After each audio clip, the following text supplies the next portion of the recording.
আজকের নাস্তায় একটু পরোটা খাইতে মন চাইলো, তো এটা হচ্ছে কিন্তু বাইরের পরোটা। এটা ডাল আর ডিমটা আমি নিজেই সিদ্ধ করছি। তো এটা দিয়ে আমি আজকে সকালে নাস্তাটা করব।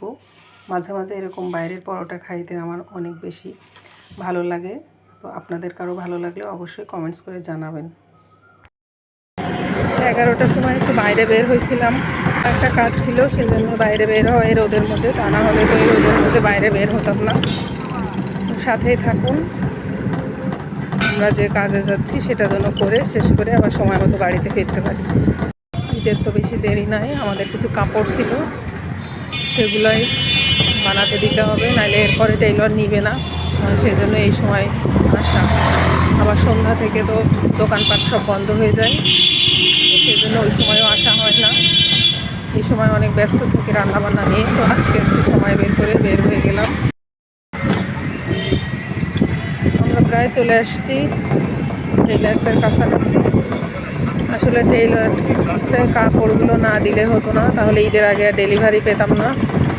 সেজন্য আজকে এই দুপুরবেলা আসা।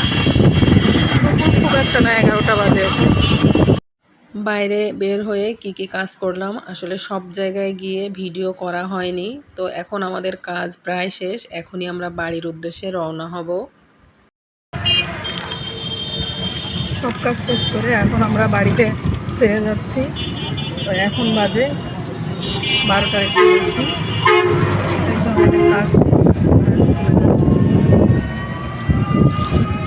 আজকেও মিস্ত্রিরা কাজ করতেছে এই রুমে। এখানে অল্প একটু কাজ বাকি ছিল, এটা শেষ করে ওরা আজকে কিচেনে কাজ করবে। সেজন্যই তো আজকে আমি বাইরে যাইতে পারছি, কারণ রান্না বান্না ছিল না।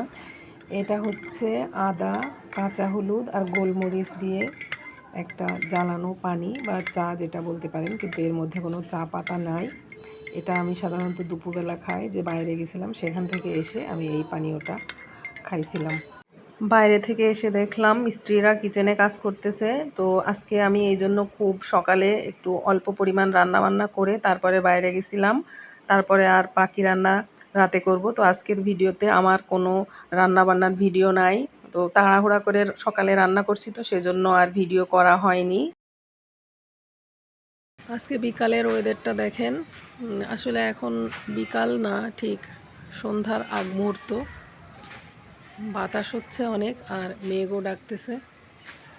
ওয়েদারটা কেমন জানি, বুঝতেছি না যে বৃষ্টি হবে কি না। আপনাদেরকে দেখাইছিলাম আমাদের এই পাশটা জঙ্গলে ভরা ছিল, এই যে এখনও আছে দেখেন অনেক জঙ্গল। তো এইটুকু জায়গা পরিষ্কার করা হয়ে গেছে এই যে। আর সেই জঙ্গলগুলো হচ্ছে এই যে দেখেন এখানে রাখা আছে।